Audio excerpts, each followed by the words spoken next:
베드로전서 5장 10절 말씀 우리 보겠습니다. 모든 은혜의 하나님 곧 그리스도 안에서 너희를 부르사 자기의 영원한 영광에 들어가신 이가 잠깐 고난을 당한 너희를 친히 온전하게 하시며 굳건하게 하시며 강하게 하시며 틀을 견고하게 하시리라. 권능이 세세토록 그에게 있을지어다. 아멘. 내가 신실한 형제로 아는 실로 안으로 말미암아 너에게 간단히 써서 권하고 이것이 하나님의 참된 은혜임을 증거하노니 너희는 이 은혜에 굳게 서라. 아멘. 여러분, 우리가 하나님의 은혜, 이 은혜는 가짜 은혜가 아니고 참된 은혜라고 분명히 말씀하고 계셔요. 진짜 은혜. 그래서 이 하나님의 은혜 위에 굳게 서는 것, 여러분 이것이 오늘 저나 여러분들에게 정말 말할 수 없는 축복이 될 줄로 믿습니다.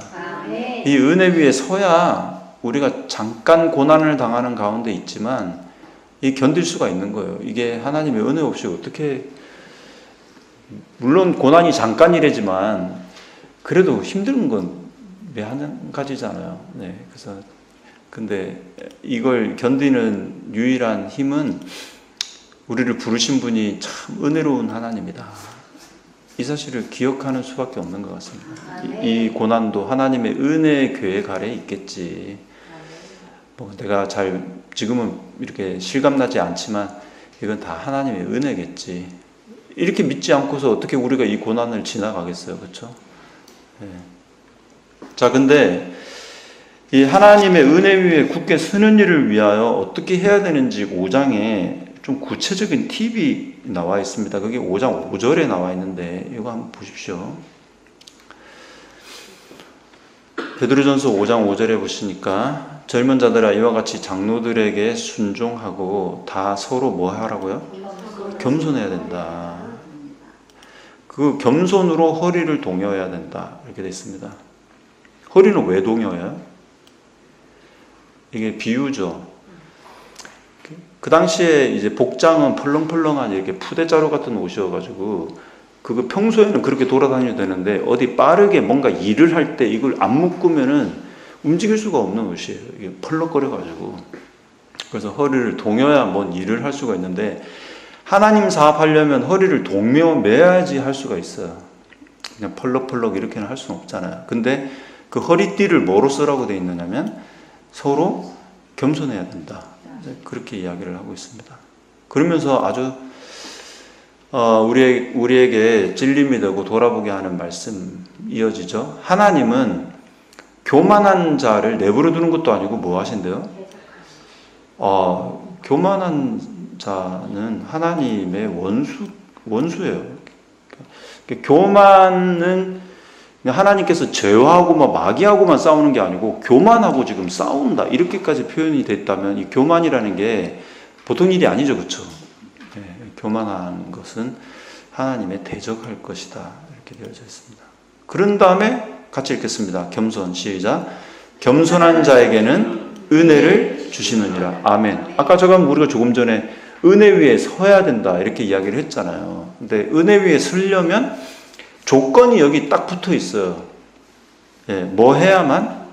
예, 겸손한 자에게는 은혜가 주어진다. 뭐 이건 더 두말할 것도 없잖아요. 그러면 하나님의 은혜 안에 살려면 내가 겸손한지를 돌아보는 수밖에 없어요. 교만한 상태로는 오히려 하나님의 은혜 아래 있지 않고 오히려 하나님의 은혜를 대적하고, 그렇죠? 방해하는 그런 사역이 될 수 있기 때문에 이 교만보다 더 심각한 죄가 없다. 이렇게 우리는 여겨지고 대신에 우리는 맞아, 겸손해야 되겠구나. 네, 이 사실을 우리가 염두하지 않을 수가 없습니다. 그러면서 이제 6절에 보니까 그러므로 하나님의 능하신 손 아래서 뭐 하래요? 자, 여기 또 겸손하는 것도 내 힘으로 된다는 겁니까? 안 된다는 겁니까? 예, 여기 보니까 겸손하려면은 누구 손 안으로 들어가야 되는 거예요?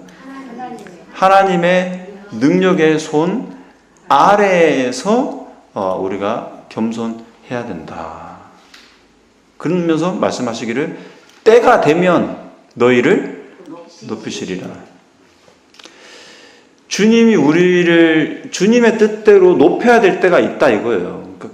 근데 스스로 높아지려고 하는 순간 그건 교만이 될 수가 있으니까 하나님이 높이실 때까지, 하나님의 전능한 손이 나를 높여주실 때까지 우리는 계속 뭐 하고 있으면 된다는 겁니까? 겸손하고 있으라는 거죠. 그러니까 환난이 왔어, 고난이 왔어. 그러면 어떤 마음으로 그 환난과 고난을 견뎌야 되는 거예요?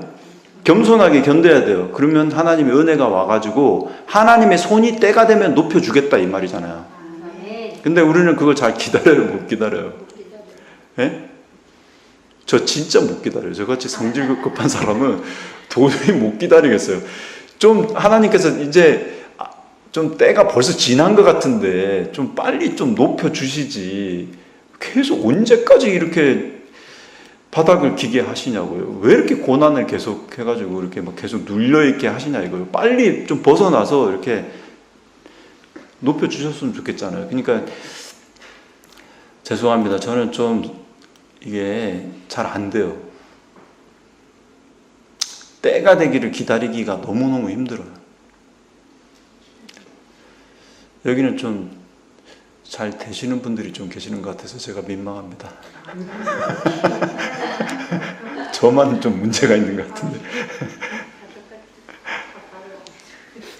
자, 모세 한번 생각해 봅시다. 이 하나님의 은혜가 겸손한 자에게 임하고 교만하면 하나님을 대적하는 거다. 이걸 한 판을 모세 사건에 한번 대입을 한번 해봅시다. 자, 모세.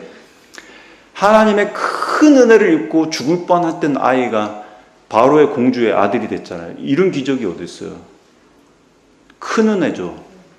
그리고 그 엄마가 기도의 엄마야. 얼마나 기도를 빡세게 하면서 얘를 하나님의 종으로 써달라고, 약속하신 하나님의 사업, 메시아의 사명을 감당하게 해달라고 얼마나 기도를 했겠어요.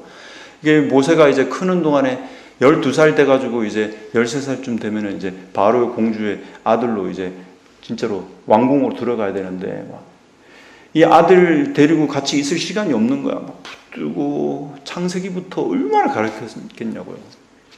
태초에 하나님이 천지를 창조하신 거야. 하나님이 창조한 거야. 사람이 막 이거 다 막 요란한 왕궁도 만들어 놓고 뭐 훌륭한 건축물이 많지만 하나님이 만든 거하고 비교가 되냐 안 되냐. 그러니까 안 돼요.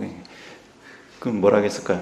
잘했어요. 그렇게 하면서 엄마가 그 모세를 얼마나 가르쳤어요. 그 마음 가운데 누가 딱 새겨졌냐면 하나님이 최고다. 하나님과 비길 것이 없다. 그래서 그냥 바로의 공주의 아들이 돼가지고 왕궁에 들어갔는데 화려한 건물들이 눈에 들어와야 안 들어와요? 안 들어오더라는 겁니다. 뭐 이까짓 건 뭐 별거 아닌 거예요. 보석 화려 찬란한 거 봐도 별로. 아무리 예쁜 여자가 지나가도 우리 엄마보다 못생겼구만 이렇게 하면서 이제 우리 엄마가 최고로 예쁘구만 이렇게 하면서 그냥 뭐 무슨 유혹거리가 하나도 없었어요. 마음 가운데 그냥 뜨거워가지고 내가 하나님의 부르심을 받고 내가 죽을 뻔한 나를 하나님이 그 광주리에다가 해가지고 그래가지고 살려내셨는데 하나님이 나를 부르셨다. 그래가지고 나이가 한 40쯤 된 거 아니에요. 근데 이제 때가 된 것 같아. 예? 그래가지고 무슨 생각이 든 거예요. 자, 이제 슬슬 우리 백성들 가가지고 구테타 준비를 해야 되겠다.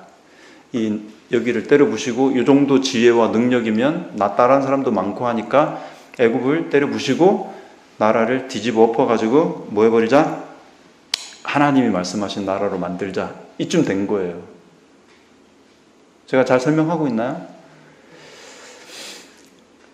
근데 하루는 동료가 둘이 싸우고 있길래 보니까 옆에 가서 가만히 들어보니까 한 사람이 특별히 잘못했어. 사실 뭐 둘 다 잘못할 수도 있지만 한 명이 특별히 잘못할 수 있잖아요. 그 사람은 하나님 말씀도 제대로 순종도 안 하는 것 같고 하나님 뜻대로 행하지를 않아갖고 싸움이 난 것 같아. 그래 가가지고 이제 당신 하나님 율법대로 안 했다. 당신이 잘못했다.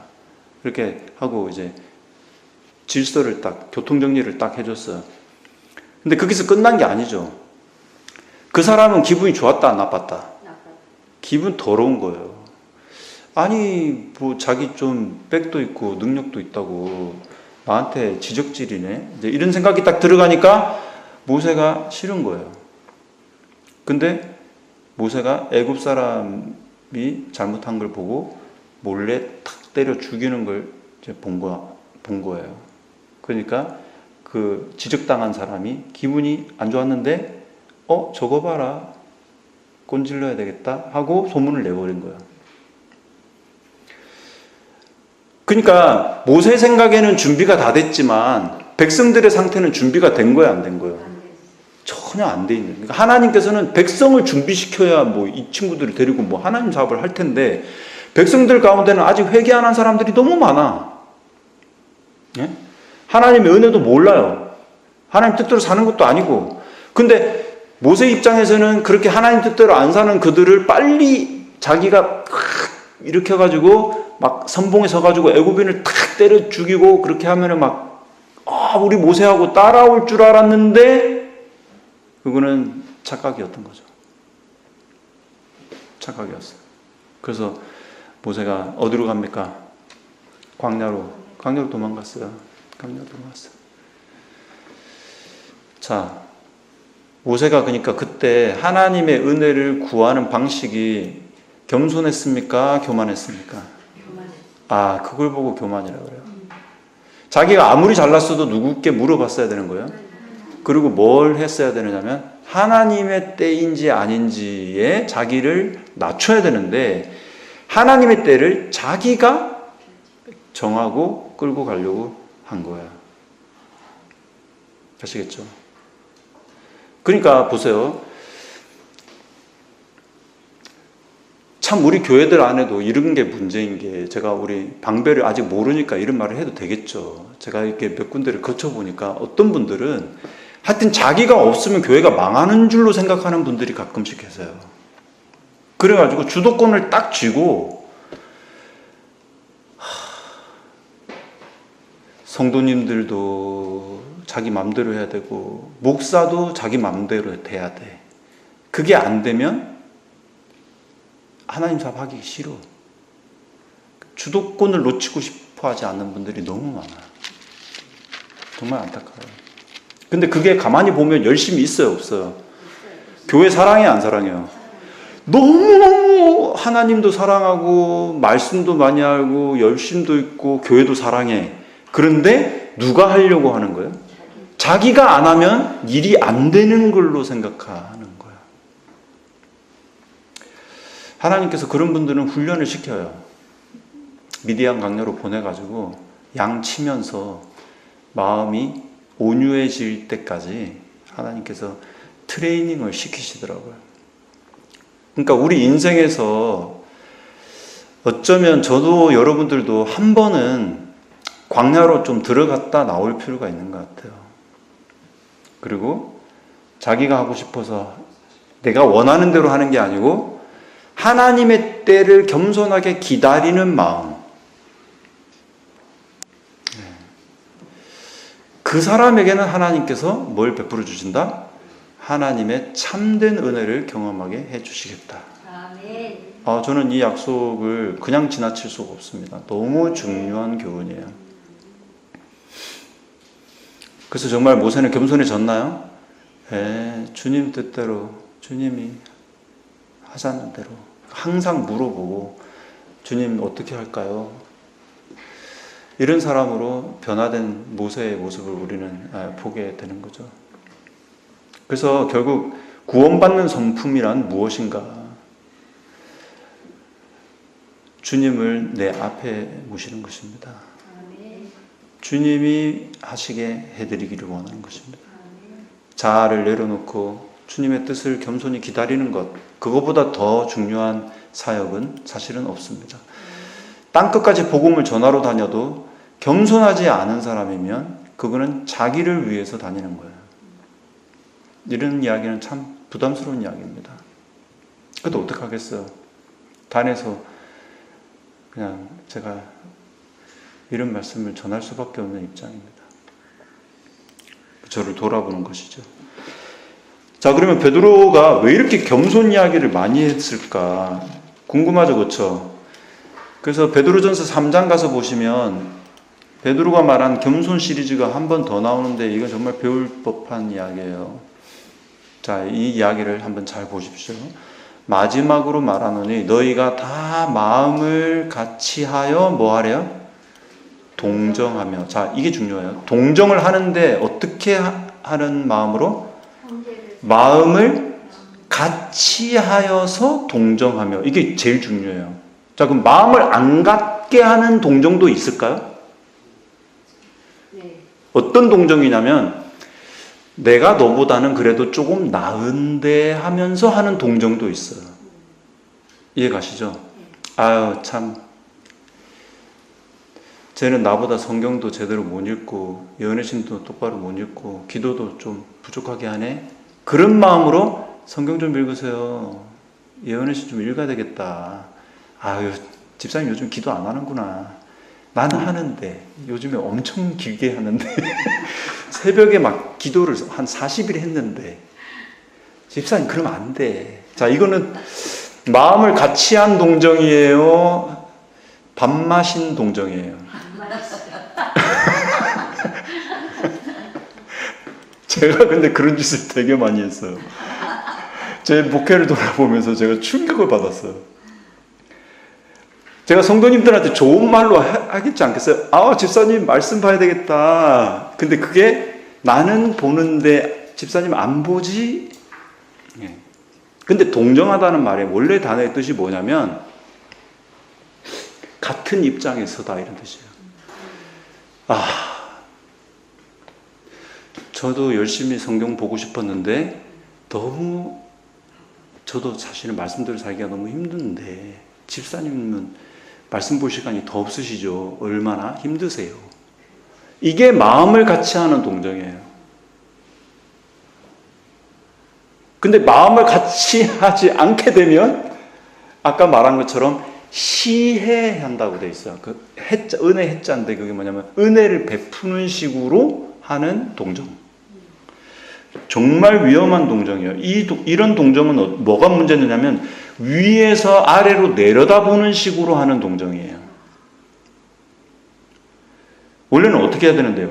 옆에서 같은 입장에서 해줘야 되는데 곁으로 와서 하는 동정이 안 되고 내려다보는 동정. 이해 가시죠? 이거는 행함이 굉장히 중요해요. 뭔가 하는 게 중요해. 근데 사실은 관계가 더 중요한 거잖아요. 동정하려고 하는 사람과의 관계를 중요시해야 되는데 너 그거 했냐 안 했냐를 말하는 것으로 끝나는 동정은 시혜를 베푸는 거예요. 그 다음에 여러분 잘 아시다시피 바리새인의 기도가 누가복음 18장에 나와 있는데 요거는 한번 직접 좀 보면서 살펴봅시다. 누가복음 18장에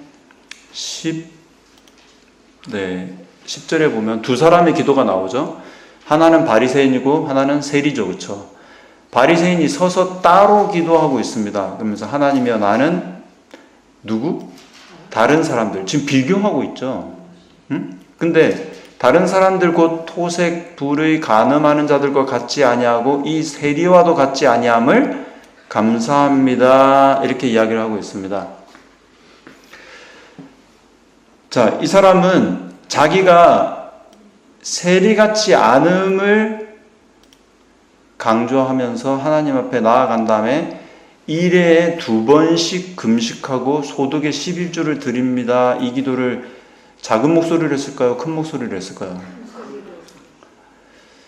자, 이게 뭐냐면 이 바리새인은 자기의 기도로 근처에 온 사람들에게 니네들 이렇게 못하지? 이 정도는 해야지 제대로 믿는 거야 라는 걸 교육하고 싶어서 하는 기도를 이렇게 한 거예요. 그러니까 이 바리새인의 마음에는 동정심이 1이라도 있는 겁니까? 없는 겁니까? 네, 하나도 없죠. 근데 세리는 멀리 서서 감히 눈을 들어 하늘을 쳐다보지 못하고 다만 가슴을 치고 있습니다. 그러면서 하나님이여 불쌍히 여겨 주소서. 나는 죄인입니다. 그렇게 기도를 하고 있습니다. 이제 이 바리새인의 기도는 한번 보십시오. 나는 조금이라도 문제가 있다는 거예요, 없다는 거예요? 네, 나는 뭐 아주 하나님 앞에 지금 너무 잘하고 있어요. 이게 소위 말하는 교만이죠. 네? 그런데 진짜로 겸손한 봉사는 어디에 나오냐면 누가복음 10장에 나와요. 누가복음 10장에 보면 33절에 예수님께서 칭찬한 여리고 가는 강도 만난 사람을 도와준 사람, 사마리아 사람 이야기가 나오거든요. 근데 여기 보니까 제사장, 레위인 다 피하여 지나갔다고 되어 있습니다만 33절에 사마리아 사람은 여행하는 중에 거기 있는 그를 본 다음에 어떤 마음을 가졌대요? 자, 요겁니다. 불쌍히 여겨. 불쌍히 여긴 사람은 어디까지 하는지 한번 보세요. 어디까지 하죠? 아유, 불쌍하다고 끝났어요? 안 갔어요. 일단 뭐 하게 됩니까? 가까이 가죠. 이게 이제 동정하는 거예요. 기름, 포도주를 그 상처에 붓고 싸맨 다음에 자기 짐승에 태워서 주막에 데려다 주고 돌보아 주다가 이튿날 주막 주인에게 데나리온 2를 내주면서 이 사람을 돌봐주라. 비용이 더 들면 내가 돌아올 때 갚아주겠다.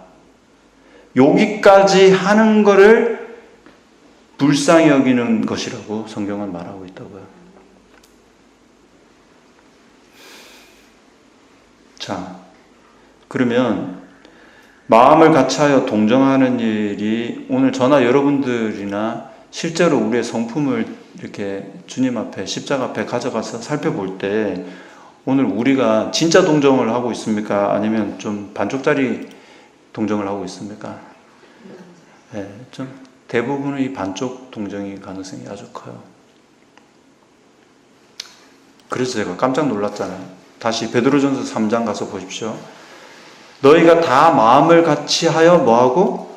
동정하며 형제를 사랑한 다음에 불쌍히 여기라고 돼 있죠?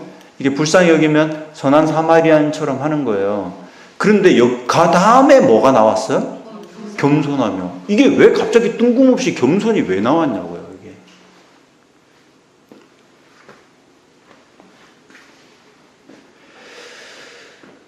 자, 이제 성도님들 마음에 거의 결론이 났을 것입니다.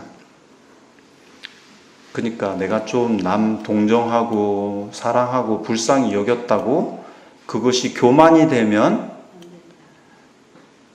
그냥 자기 의만 세운 바리새인의 기도밖에 되지가 않는다는 것입니다. 이 모든 걸 하고 난 다음에 해야 될 진짜 중요한 건 그 다음에 뭘 하는 것이에요? 겸손하게 그걸 하는 게 더 중요하다. 그걸 이야기하고 있는 거예요. 근데 요 겸손하게 하라고 되어 있는 이 말을 다른 번역 성경에 보면은 아주 특이하게 번역이 되어져 있어요. 여기 보십시오. 끝으로 너희는 다 한 마음이 되어 서로 동정하며, 같죠? 그 다음에 형제를 사랑하며가 아니고 형제로서 사랑하고 형제 같이 사랑해줘라 이거예요. 그 다음에 불쌍히 여기며, 그 다음에 뭐라고 번역되어 있습니까? 예의 바르게 행하라. 우와, 굉장히 다른 번역이죠. 그냥 겸손한 게 아니고 뭐 하라는 거예요? 예의를 갖춰서 하라. 그 다음에 이게 다른 번역에 보면 또 이렇게 되어 있습니다.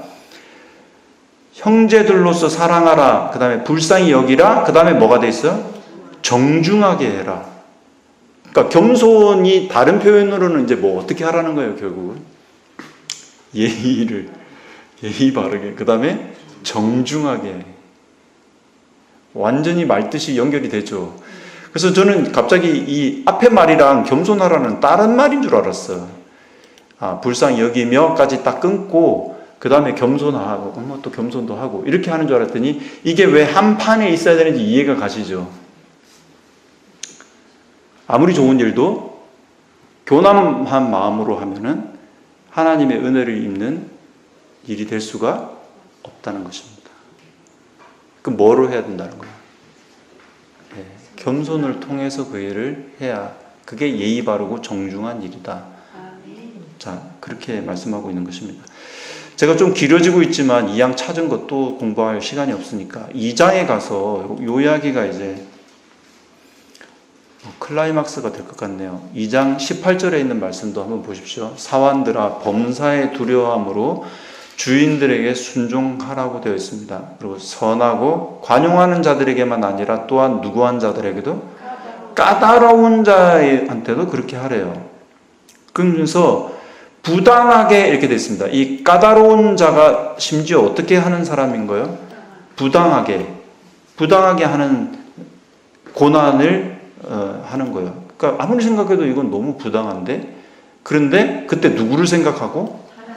하나님을 생각함으로 슬픔을 참으면 이는 뭐가 돼요? 아름답다 이렇게 되어 있습니다. 똑같은 말이 뒤에도 나와 있거든요. 고난을 받고 참으면 이는 하나님 앞에 아름답다가 2번 나와 있어요. 자, 여러분 가진 성경책에 베드로전서 2장 18절 아름답다 앞에 숫자 1이 있는 성경책이 있으실 거예요. 그게 난해주에 뭐라고 번역이 되어 있나요? 은혜롭다. 은혜롭다.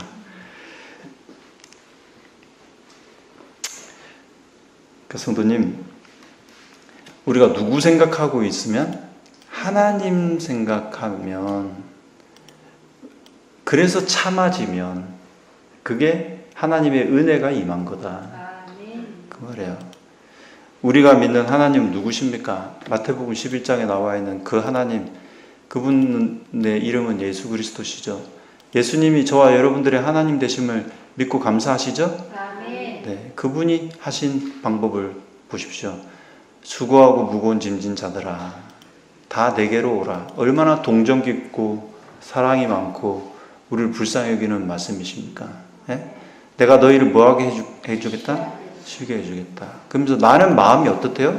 온유하고 겸손하다. 자, 그러니까 베드로전서에서 까다로운 주인의 부당한 요구에도 왜 참을 수 있느냐면 누구 생각하니까? 예수님은 더한 것도 참으셨는데 그 인내가 어디서 나온 거냐면 그분의 마음이 원래 뭐하기 때문에? 온유하고 겸손하시기 때문에 그 일을 하실 수 있었다는 거예요. 그러면서 나의 멍에를 메라 그랬어요. 바로 이 멍에는 주님이 메고 계신 멍에는 다름 아니라 하나님의 뜻을 행하고자 하시는 예수님의 사명이었습니다. 그러니까 예수님은 누구 생각만 하고 산 거예요? 하나님 생각만 했는데 이게 하나님 뜻인가 아닌가가 그의 순종의 이유였다는 거예요. 그래서 마음이 온유하고 겸손하다. 이 이야기는 제가 다음에 좀 풀어서 한번 또 연결을 해드려야 되는데 핵심은 뭐냐면 나는 내 마음이 내 마음대로 하고 싶은 마음이 하나도 없다. 그 이야기를 다르게 해놓은 말이 온유하고 겸손하다는 말이에요. 이렇게 한번 보세요. 성도님, 전부열 목사는 마음이 참 온유하고 겸손합니다. 이렇게 설교하면 좀 이상하죠. 왜 이상하죠? 자기가 자기를 온유하고 겸손하다고 말할 사람이 있어요, 없어요? 근데 예수님은 했어요, 안 했어요?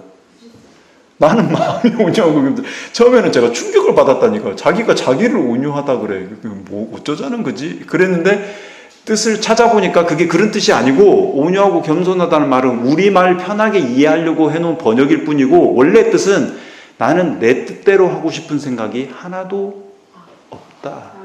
나는 아버지 뜻이면 무조건 따르고 싶어 한다.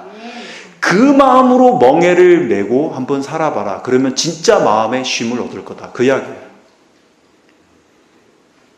진짜 쉼이 없는 이유는 그러니까 뭡니까? 뒤집어 놓으면 내 마음대로 하려고 하는 사람은 절대로 마음의 쉼이 얻을 수가 없을 거다. 아버지 뜻이 어디 있는지를 생각하면 나처럼 마음의 쉼을 얻게 될 것이다. 이 초청이라는 거예요. 감사하죠? 근데 저도 아멘은 잘해요. 저는 체질이 교만한가 봐요. 그래서 하나님 뜻에 조율을 하려고 해야 되는 거 머리로는 아는데 그렇게 했다가 누구 손해일 것 같은 거예요? 내 마음대로 안 될 것 같아서 결국은 저지르고 봐요. 근데 마음 편해 안 편해요? 세상 불편한 것입니다. 근데 주님께 맡겨버리면 주님 이거 주님의 뜻대로 전적으로 할게요 하고 맡기면 그 다음에 마음에 오는 평강이 있다고 예수님이 말씀하셨다는 것입니다. 여러분 오늘 이 좋은 예수님, 우리의 겸손의 모본이신 예수님이 우리의 주님이시니 오늘 저희들도 여러분들도 그 주님처럼 온유하고 겸손하기를 이 시간 사모해야 되지 않겠습니까? 아멘. 네, 그래야 될 것 같아요. 그래서 이제 그래서 베드로전서에 우리가 읽었던 겸손하라고 되어 있는 바로 이 말씀 5장 6절 여기 그 다음 이야기가 너무 은혜로워서 여기까지 하려고 하는 거예요. 자, 다시 한번 읽어보겠습니다. 그러므로 시작. 그러므로 하나님의 능하신 손 아래에서 겸손하라. 때가 되면 너희를 높이시리라. 아멘. 자, 그러면 겸손하라를 구체적으로 적용한 게 뭐냐면 7절이라는 거예요. 같이 읽겠습니다. 이것도 시작. 너희 염려를 다 주께 맡기라. 이는 그가 너희를 돌보심이라. 아멘. 그러니까 못 맡기는 이유는 주님이 안 돌봐주실 것 같은 불신 때문에 못 맡기는 거예요. 주님이 믿어지면 맡기는데 안 믿어지면 못 맡겨요. 그러니까 교만하면 맡긴다 못 맡긴다? 못 맡겨요. 근데 겸손하면 맡겨요. 예수님이 이렇게 사셨어요. 그리고 주님이 나를 돌보신다는 것에 대한 확신을 겸손으로 적용시키고 살아오신 우리 예수님. 저는 이 예수님이 정말 부럽습니다. 그리고 정말 예수님이 내 안에서 이 마음으로 행해 주시기를 바라는 그런 기도가 절로 나옵니다. 저와 함께 이 예수님의 가셨던 길, 온유하고 겸손하셨던 바로 그분의 길 함께 가기를 원하시는 분들이 계시다면 이 복된 안식일 이 약속을 붙잡는 우리 모두가 되시게 되기를 소원하고 말씀을 마치겠습니다. 아멘.